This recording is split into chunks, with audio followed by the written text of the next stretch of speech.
What's good, y'all? It's the Demouchets REACT, and we're back with another video. Who we got today, C? Today we're back with another American reaction. So excited about this video. If you're new to us and we're new to you, make sure you scroll down, hit that subscribe button, and turn on the post notification bell because we're on the road to 200K.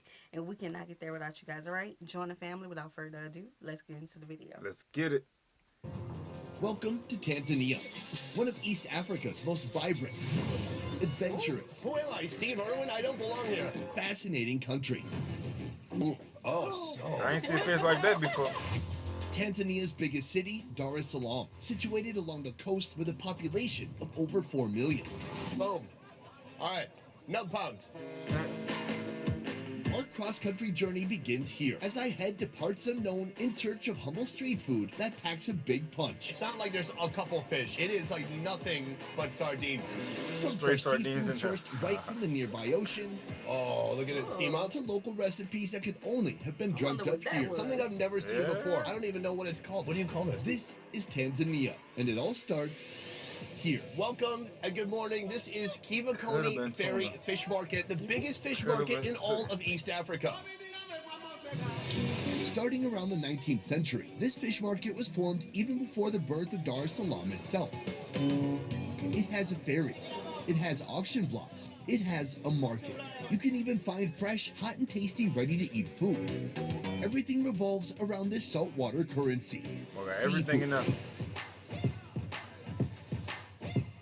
This is where everything here at the fish market begins. It begins with the ocean. These fishermen woke up at the crack of dawn, or earlier actually. They went out, they got their catch, and now they're bringing it back. There is no dock, there is no pier, so they must manually carry the catch by hand from the boats to the land. You might not wanna get close. We a little wild war, covered in tattoos. Run it up, taking all the views. This is really different than fishing I've seen in some countries I've been to recently. In Jamaica, in the Bahamas, it was all about single-person fishing. People just had one boat. It was like a solo man's journey. But here, you can see people are working in really big teams. Every boat that I can see out here has at least 10 men on it. Whichever unfortunate underwater dweller swims into the net will soon be landing on someone's dinner plate. From big to small, colorful to camouflage, from common to rare, every type of seafood you can imagine is here. Say, let's eat. Oh, this is great. For some reason, they've allowed me to come aboard one of these ships. It looks like a bunch of sardines here. They're offloading the catch. They scoop it into the buckets, and then this heads to shore next. It's completely wild out here. I've never seen anything like it, but so far, everyone's pretty friendly and pretty helpful. The only thing they say is don't step on the nets with shoes on. Understandable. Dude, what the heck? This is something you would see on the menu at a fine dining restaurant. A freaking swordfish, 45, 50 pounds, huge. That is wild. Good catch. When you're out here, there is no trespassing. Captains and fishermen cooperate, linking their boats together and allowing passage from one to the next. Heard that. All right, no pound. These guys been doing this for the last 15 minutes. It's like a slow sideshow. I love it. If you do make it out here, expect to get wet. That's no problem for a man's man like me, except I'm just kind of worried about getting my microphone wet. Oh my God. My Not him first getting shot? carried. Okay. If the seafood heading to shore Jumping, isn't sold on laughing. the spot, it moves to the nearby market where it'll be auctioned off to the highest bidder. So we got to see where the fish are coming from. I don't know. I have to commend y'all on this. That was a lot of people, and it seemed like it was well organized to me. You know, just from the clips that we could see. Yeah. I just love the work ethic. You know what I'm Yes. saying? It's just like shows you that put yourself in a position like that, see how hard you're gonna go. Wake up early, go out there in the sea, bring all that fish back, and then be able to cooperate without stressing. Yes. That's a huge operation. Yeah. I like that. Now we're headed to the auction blocks. This is where all the fish head, they get sold. People buy what they need. I'm following Joyce up here. She runs a food stall inside the fish market, and she knows this place inside and out. Daily, Joyce makes selections from vendors to supply her own eatery. Right now, we're headed to the market. This whole indoor area, it's kind of a market and an auction block. Right behind me, the auction is happening. Let me explain how it works.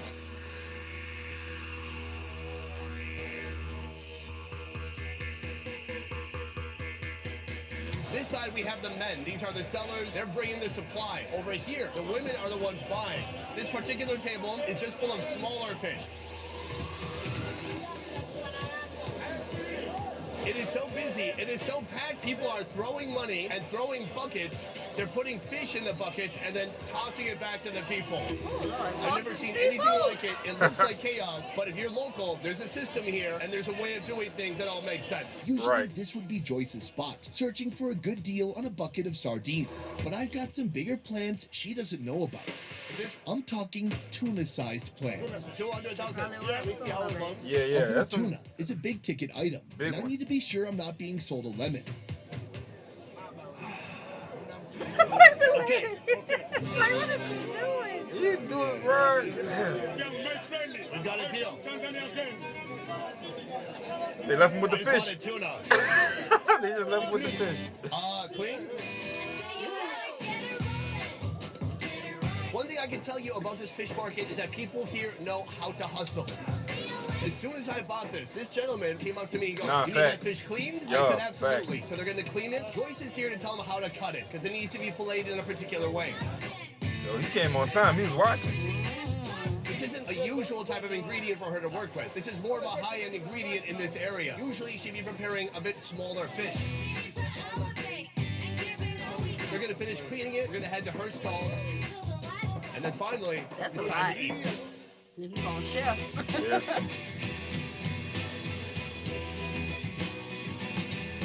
This is my first meal in Tanzania, and I'm pumped. This is really my first experience in this country, coming to this market, and it's completely chaotic and completely awesome. A few things. It's hot, especially we're on the coast. Yeah. It is hot and humid. And that's what I was sweat thinking through too. Like, you see numbers of people, you think chaotic. Yeah, but when you really look at the definition, it just has a different meaning. You know what I'm saying? If he's able to cross the boats like that, if he's able to be carried to land, Right. if he's able to stand while everybody is auctioning and they're assembled, everybody's moving at a pace, that's not chaotic. That seems mad organized. Maybe a little overstimulating. Maybe for some people, that's a lot. That's a crowd. That's a big crowd. But shirt twice already. Too. People are really friendly, especially in an environment like this. It would be understandable if they were more pushy, more aggressive, or more hostile. They're not. Everyone's really patient, nice, and kind so far. So that's a great sign, especially after our experience in Egypt. Moving on. Welcome to Joyce's food stall, located in the middle of a long open-air food court. Here, everyone has a specialty. Some have a specialty: chapati, stews, or seafood. One of the best sellers, sardine soup, and no one does it better than Joyce. Oh, you know it's good. It's good. Look at Cuts that. down tomatoes, onions, and salt. Add water, then some unripe mango for a bit of sourness, local chilies for heat, and finally, a lot of sardines. Pair this with chapati, a food that's found in India and down much of the east coast of Africa. Due to ancient ocean trading routes that resulted in not only the sharing of goods, but recipes as well. First of all, just take a look. It's not like there's a couple fish. It is like nothing but sardines. Now, they have taken the head off, so that's nice. What a pleasant surprise. I mean, looking at this dish, I'm like, this is gonna be so fishy, but it's not. The fish are so meaty. They have tiny little bones inside, but you'll hardly notice them as you chew. I looked at this and I was like, I'm not gonna like this. And it's stunning. I can't believe it. I wouldn't lie to you. That is supposed to be paired with this, some chapati. Oh my gosh, this is heaven. People usually mix that with this. Love it. I love that. All the people cooking food, they're wearing white, they're wearing chef hats. They look like chefs. And after trying the food, they definitely are. Here, this is a tuna. The tuna is cleaned, then seasoned with grated ginger and a big hit of salt. Fry it in hot oil until its beautifully purple hue becomes brown. This is the tuna I bought Joyce. She's cooked some of it for me and she can cook and sell the rest. Turn a little profit. I'm gonna pick it up, crack it in half, and take a look at that. Break this into a smaller, more bite-sized piece. A little bit of bread. Oh yeah. The tuna is beautiful. There's crispy skin on the outside. It's oily. It's and giving. got the fish so I soft. don't think I ever had fried tuna. Come on now. I think y'all But did something with that one. For real, that looks good. Tuna is one of those dishes I just stay away from. But after seeing it like this, I consider it. Yeah, I absolutely love when he go to places and he buy the biggest of the whatever they selling and he just donate it back to the people. Facts. I love it. Yep. And moist on the inside. Come take a look. Oh, look at it steam up. I don't care who you are. I don't care where you come from. This is food that can speak to anybody. It's fish, it's fried, it's bread. There's nothing more relatable than this. That is breakfast. I'm gonna keep walking around and see what else I bump into. Let's go. So what if you catch seafood that doesn't bring in much money? You eat it. That's what's happening here on the beach with this boxfish and this snake eel.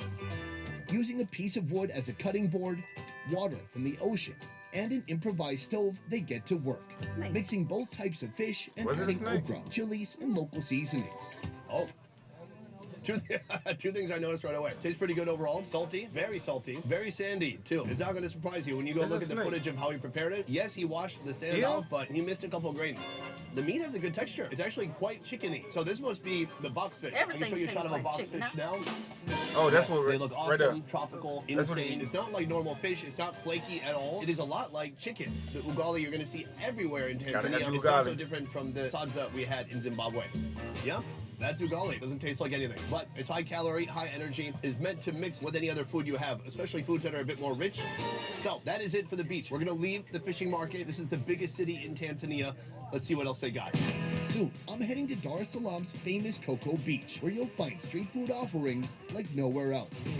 But first, On Point Kitchen, a lunch spot with attitude, run by Chef I like that name. Is that your picture right On there? Point Kitchen. The chef started small with a humble stall selling beef skewers. Over time, he built out this restaurant and his menu. I'm here for a couple of things specifically. Do you know what I'm here for? You want to see our local food, especially the changamoto, Changamoto. Is there anything else? chips Myrie, or chips Spanish, we call it. Chip Spanish. You know Spanish omelet? Yes. Okay, I don't know why I said yes. I have no idea what that is. What is a Spanish omelet? I wanted to sound smart. First, chips Myrie, a Spanish omelet with a little bit of a twist. When you make the eggs with vegetables inside, like carrots, onion, and green pepper, yeah, that's Spanish omelet. So if you put chips inside, we call it Spanish zege. Chop green peppers, carrots, and onions. Then add a load of French fries, and finally, the eggs. I make everything that everyone makes, different. but I make it. You like that, babe? Yeah, I think I'll do that.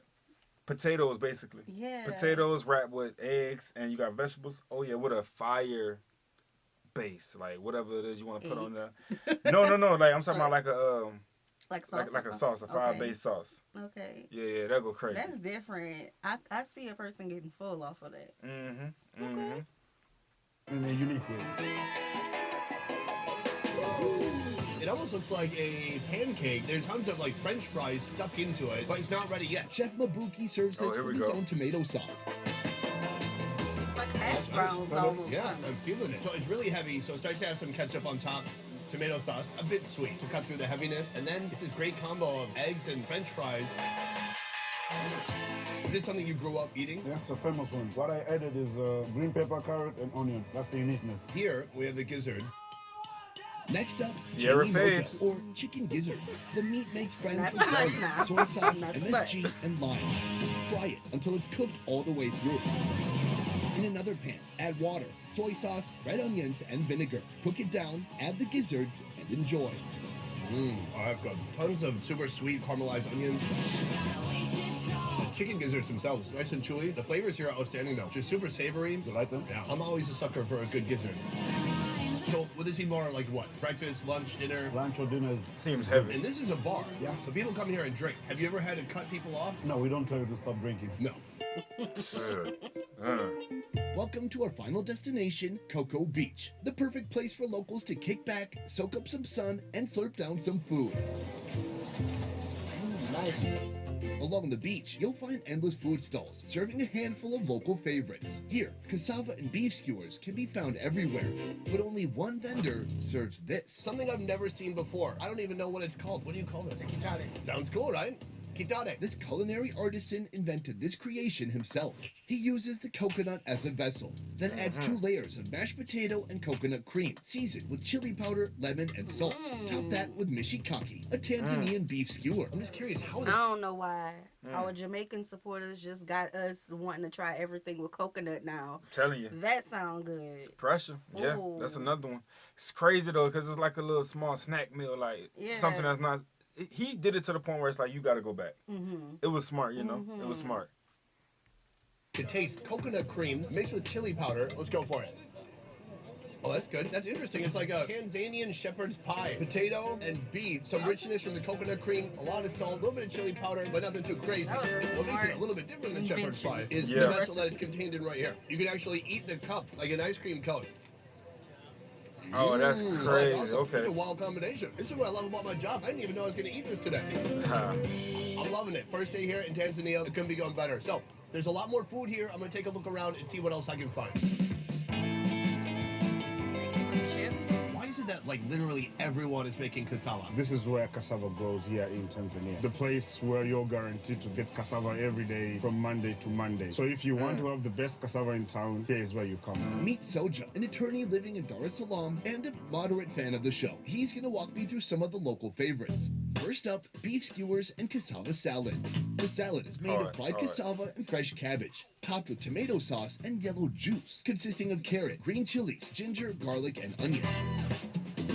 A little spicy. And then it has like a little bit of that MSG flavor that you get from ketchup. Yes.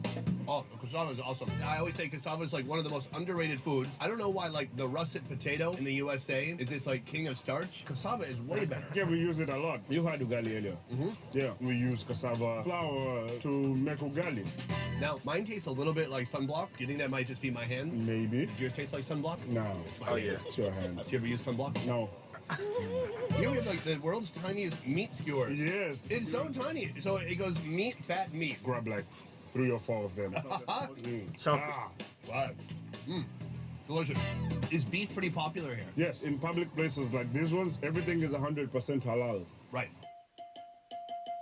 The most popular religions are Muslims and Christians. They almost account to half of the populations. So areas that sell pork here are very well identified, clearly labeled. Right. So for Muslims not to get mixed. Right, this is course one. We still have one more course here. So there is a lot of similar foods, but I did find something that I'd never seen before. Yep. Our final unique dish today, Royal or rodeo? Urojo. Oh, urojo, made with potatoes, Urojo. spinach, onions, diced hard-boiled eggs, and 2 special ingredients that Sojo will explain soon. Soak everything in a thick soup made of wheat flour, mango juice, and lime. is this something that you grew up eating? Not really. what This that food tastes is like. popular in Zanzibar. Oh. It's a That's Zanzibarian different. dish. So it's also very popular in the coastal areas near to Zanzibar. This we call it kachori, made of wheat flour and potatoes. And then we have bajia. Oh, yeah. It's made from peas. Oh, really? I thought that was beef or something. No, it's not meat. Wow. Huh. The broth, it's very thick. So the mango juice is thick itself. So when they add a bit of wheat flour, it becomes a bit thicker. Now I got the kachori. Yeah. I was about to say this is Yeah, like it's a like a sweet little dish. ball of mashed potatoes. Yeah. That's nice. As you search around, every bite's a little bit different. That's the fun of urojo. It's like a mixture of different tastes as you go. There's something I'm really curious about here. There's a ban here on plastic bags, right? Yeah. How long has that been in effect? Sometimes around 2019. And what kind of impact has that had? Well, the environment has become a bit more cleaner and better, especially these coastal places. When we I bet. flew in, Yeah. they tell you over the intercom on the airplane, do not bring plastic bags into our country. Right. Yes. I find it very yeah. remarkable because most countries would say we would love to do a ban. We would love to not have our streets and oceans and coasts littered with plastic, but it's too hard and it's not realistic. They would say that. Yeah, they would. But then Tanzania actually fucking did it. Yes. There's no way it was easy to begin with. So the minister in charge by that time did a good job. So they did almost a whole year of education. It was government PR, adverts. And so when the ban started, they went very hard. The first thing they did was making sure there's no plastic bags available in the market from the manufacturer. Then after that, it was easy. I think it's remarkable. I hope more countries follow suit, including my own country in the US. I think there could be a lot more done to limit the amount of plastic consumption that there is because that plastic ain't going nowhere. It's going to be there until the day both of us die, which for me is going to be very soon. But for you, Probably like a few years after you. Yeah. That's crazy. this is incredible. A pleasure hanging out with you, eating with you. Thank you. And I might have to get another one of these. This is awesome. The more I eat it, the more I like it. Best ever food. Uh-oh. Okay, y'all. Oh no, we good. We're gonna stop right there. Make sure you guys go and check his channel out. Go ahead. Yes, I was gonna say that we had like a field trip with our children where we went to the recycle center, all Correct. things, the waste mills and all that thing, Yeah. that stuff, and just it really opened our eyes on recycling and just being smarter with our environment.